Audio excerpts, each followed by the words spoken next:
Siapa bilang enggak? Iya memang. Ini seleksi alam ya. Ini seleksi alam fi akhir sa'ah. Ini seleksi alam. Mereka orang-orang yang memiliki sesuatu dalam hatinya akan terjadi sesuatu pada diri dan keluarganya. Orang yang bisa menyelamatkan hati, pikiran, dan akhlaknya, dia akan selamat sampai berjumpa dengan husnul khotimah. Ini seleksi alam ini. Silahkan pikirkan baik.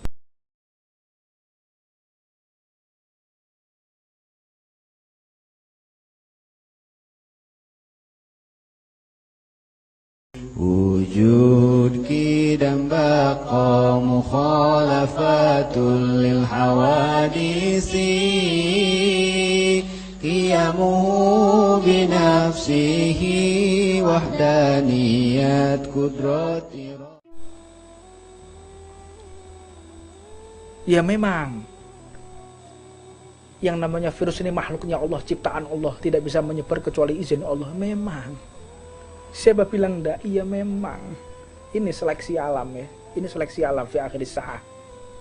Ini seleksi alam. Mereka orang-orang yang memiliki sesuatu dalam hatinya akan terjadi sesuatu pada diri dan keluarganya. Orang yang bisa menyelamatkan hati, pikiran, dan akhlaknya, dia akan selamat sampai berjumpa dengan husnul khotimah. Ini seleksi alam ini. Silahkan pikirkan baik-baik. Nasib bangsa Indonesia 10 hari ke depan. Mereka maksa mudik, halal bihalal, memaksa sholat Idul Fitri dengan jumlah yang sangat besar, dengan masyarakat majmuk dari berbagai kota. Ya, ini akan berbahaya karena sifat daripada virus ini akan mutasi genetik. Mutasi genetik ini akan berbahaya. Saya nggak akan berpanjang-panjang lah. Saya cuma bisa berdoa kepada Allah. Kami di sini memiliki kewajiban untuk menyampaikan. Taat atau tidak itu terserah Anda. Kami mengucapkan seperti ini dikatakan tidak membela rakyat. Di saat yang lain kami dianggap kontra pemerintah, memusuhi pemerintah. Ini keadaan kita seperti itu ya, adu domba. Berbicara apapun salah, diam pun salah, mengomentari apapun salah, tidak mengomentari juga salah. Ini disalahkan semua orang. Ini antara satu dengan yang lainnya saling menyalahkan. Saling menyalahkan, gak saling support ini. Satu dengan yang lain, ayo salahkan, ayo kritisi, tapi gak ada solusi. Untuknya kita semua, marilah kita kembali ke jalan Allah Subhanahu wa ta'ala. Ibadah, doa yang banyak. Baca Quran, baca zikir, beribadah kepada Allah. Kalau kita jenuh, olahraga, lari. Olahraga apa yang kita bisa? Olahraga. Sehatkan badan kita. Sistem imun tubuh kita harus bagus agar resistan di dalam virus ini. Ini agama-agama yang mengajarkan hifdzun nafas, saya ulangi lagi, mengajarkan keselamatan. Maka kita melihat ya, saya melanjutkan apa yang dikatakan Ibnu Mubarak. Maka Ibnu Mubarak pun mengatakan, wahai ibu, tinggalkan barang tersebut, aku berikan hartaku untukmu, aku gagal haji. Akhirnya beliau pun kembali ke rumahnya. Maka ketika sampai di rumah, setelah 6 bulan kemudian teman-temannya pada pulang, beliau berkunjung. Haji mabrur, wa sa'yan masykur, wa tijaratan lan tabur, wa anta kadzalik. Dan engkau juga. Loh, kok bisa aku juga? Iya, engkau dan aku kan waktu itu kan tawaf bareng. Loh, kok bisa tawaf? Saya nggak berangkat. Oh, kamu jangan bohong, kita tawaf bareng. Ibnu Mubarak pun pergi ke tempat temannya yang lain, memberikan selamat, haji mabrur, wa sa'yan masykur, wa tijaratan lan tabur. Mudah-mudahan kau diberkahi oleh Allah, hajinya dimakburkan oleh Allah, dimabrurkan oleh Allah. Wa anta kadzalik, dan kau juga. Kamu jangan aneh-aneh, saya ini nggak berangkat haji. Kamu bagaimana? Kita ini wukuf di Arafah bareng.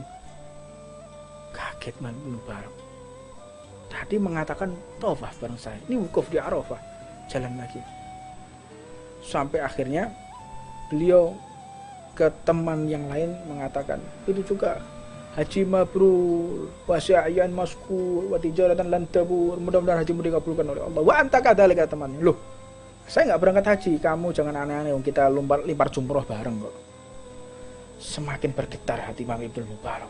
Saya nggak berangkat, tapi mereka mengatakan aku bersama mereka. Malamnya beliau berpikir, ya Allah, mereka kok aneh begini ya. Malamnya beliau mendengarkan zat yang menciptakannya mengatakan, jangan ragu wahai hambaku. Sesungguhnya apa yang kau perbuat aku saksikan. Engkau menolong Duriyah, kekasihku Nabi Muhammad. Engkau menolong anak-anak yatim yang kelaparan. Aku saksikan, dan sebagai gantinya aku wujudkan satu malaikat yang menyerupai dirimu, wajah seperti wajahmu, dan haji umroh sepanjang tahun, sepanjang waktu aku gantikan sebagai dirimu, dan sampai hari kiamat tidak akan aku akhiri. Maknanya apa? Agama ini hifdun nafas. Kalau seandainya Imam Ibnu Mubarak tetap bersikukuh menunaikan kewajibannya di hadapan Allah, mana dapat penghormatan yang lebih dari Allah? Nggak dapat. Tapi Imam Ibnu Mubarak mengedepankan hifdun nafas, mengedepankan penyelamatan jiwa, maka mendapatkan kedudukan di hadapan Allah dengan apa? Diserupakan malaikat berbentuk Imam Ibnu Mubarak yang haji setiap tahun, umroh setiap saat, dengan wujud jasadnya, wajahnya seperti Imam Ibnu Mubarak, yaitu malaikatnya Allah. Pilih mana kita? Makanya amaliyah agama ini amaliyah hifdun nafas, penyelamatan jiwa, humanity, humanis. Kita jangan konyol beribadah setiap bulan berangkat umroh tapi tetangga kita kelaparan, haram umroh kita. Haji yang wajib menjadi tidak wajib. Hajjul baiti man istata'a ilaihi sabila. Haji itu hukumnya wajib. Namun apabila kita haji, keluarga kita kelaparan, anak-anak kita terlantar, maka haji menjadi tidak wajib. Agama ini agama hifdun nafas, penyelamatan jiwa. Lebih afdol harta kita digunakan untuk mengisi perut orang-orang yang kosong daripada kita berangkat haji dan umroh, daripada melaksanakan kewajiban, apalagi melaksanakan ibadah sunnah. Seperti apa? Seperti sholat Idul Fitri yang akan datang. Haji saja bisa digagalkan kalau alasannya hifdun nafas, menjaga keselamatan. Apalagi sholat Idul Fitri. Boleh di rumah bersama keluarga, dan ini adalah kesempatan bagi bapak-bapak kepala keluarga untuk tampil di hadapan anak dan istrinya bahwasanya saya adalah kepala keluarga, pegang tongkat khutbah Idul Fitri di rumah. Jadi bapak saya ini bukan hanya memimpin untuk menafkahi, tetapi memimpin ibadah menghadap kepada Allah Subhanahu wa taala. Makanya penting ilmu agama, penting nyantri agar kita tidak diremehkan oleh anak istri kita. Betapa terhormatnya seorang kepala rumah tangga yang dia bisa memimpin dan khutbah di hadapan keluarganya. Cakep bapaknya, terhormat bapaknya. Bacaan bapaknya bagus, Fatihahnya, bacaan Qur'annya bagus, ngerti hukum Allah, terhormat dia. Makanya Jenderal Sudirman seorang panglima besar. Kenapa dikatakan panglima besar? Karena memimpin militer dan memimpin ibadah kepada Allah. Siapapun panglimanya, jika ingin menjadi panglima besar, jadilah panglima yang bisa memimpin militer dan bisa memimpin agama. Ini yang membuat kita semakin ditakuti oleh musuh-musuhnya Allah Subhanahu wa taala. Seorang kepala rumah tangga yang bisa menyelamatkan rumah tangganya bukan hanya bisa memenuhi kebutuhan perut, namun bisa memenuhi kebutuhan rohani batiniah daripada keluarganya. Nyantri ini penting, taklim ini penting. Betapa gagahnya kepala rumah tangga, anaknya diminta untuk qomat, setelah itu bapaknya melaksanakan khutbah di hadapan anak istrinya, di hadapan keluarganya, terhormat, ditakuti. Dia yang menafkahi, dia yang berceramah, dia yang memimpin rumah tangganya, menjadi rumah tangga sakinah, mawardah, warahmah.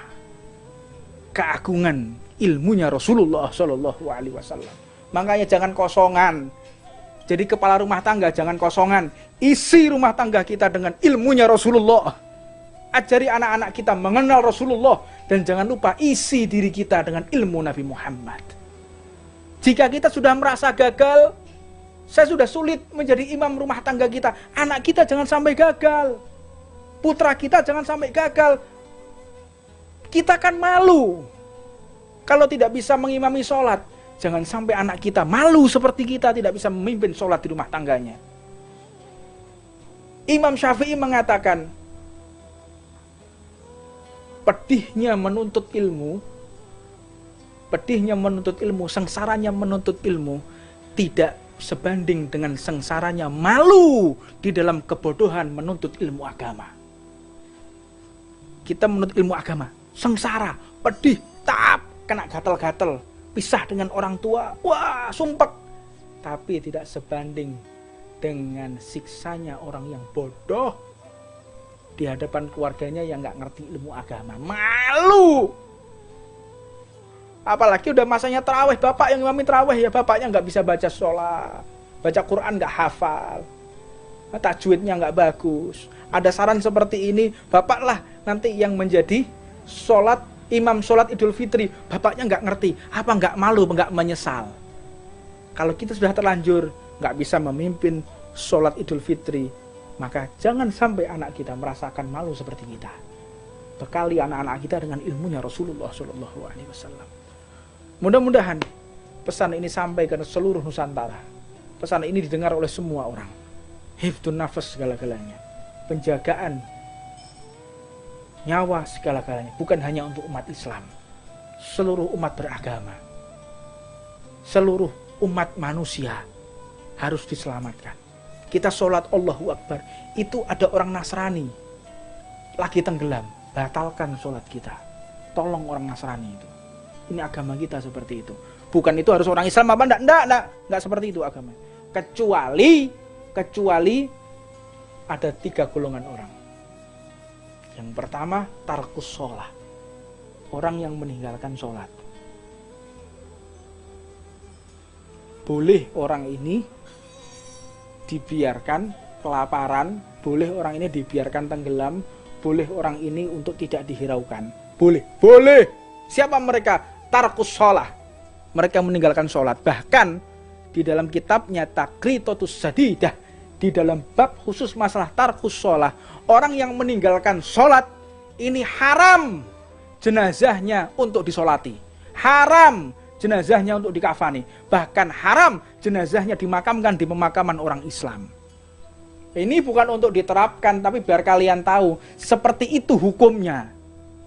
Bahkan diceritakan pula orang yang meninggalkan sholat ini boleh dorobtu unukihi bisyayf, boleh dipenggal kepalanya dengan pedang, diatur bagaimana cara menggalnya. Ini orang-orang yang ingkar terhadap sholat. Namun tarkus sholat orang ini boleh diasingkan, boleh diusir dari pemukiman. Karena apa? Orang yang tidak sholat itu membawa 124.000 laknat kutukan dari Allah. Orang yang meminum minuman keras itu turun 1 laknat Allah. Orang yang membunuh turun laknat Allah. Tapi orang yang meninggalkan sholat turun 124.000 laknat dari Allah. Tahukah laknat? Apa itu laknat? Kutukan Allah. Kutukan Allah ini turun kepada siapa yang bisa kita lihat? Turun kepada iblis. 1 kali kutukan Allah turun kepada makhluknya, makhluk tersebut tidak bisa masuk ke dalam surga. Makhluk tersebut tidak mendapatkan rahmat Allah. Namun orang yang meninggalkan sholat, Allah kutuk sebanyak 124.000 kutukan. Faliyatubillah min dhalik. Pikirkan baik-baik. Tarkus sholat ini sangat berbahaya. Meninggalkan sholat 5 waktu ini paling berbahaya. Sampai dikatakan ingin sholat di masjid, gunakan sajadah. Sholat di masjid, sajadah kita sebagai masjid. Insya Allah kita semua diberikan kekuatan sholat 5 waktu, sehingga Allah menutup usia kita dengan husnul khotimah. Mudah-mudahan Allah mempermudah kita sholat 5 waktu dan Allah memaafkan segala dosa-dosa kita.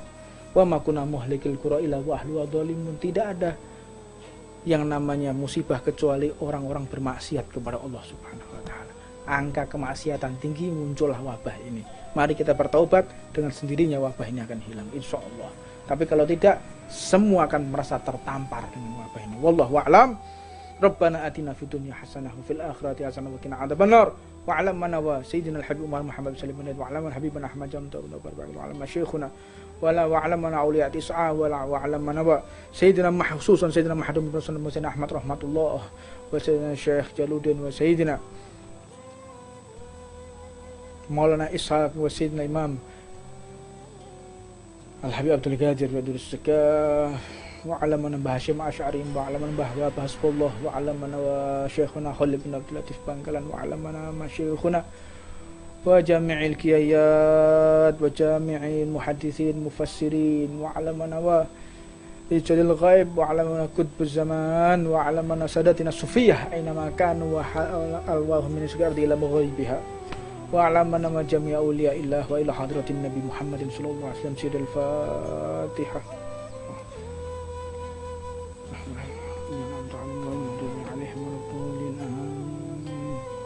Wallahu a'lam. Wallahu a'lam.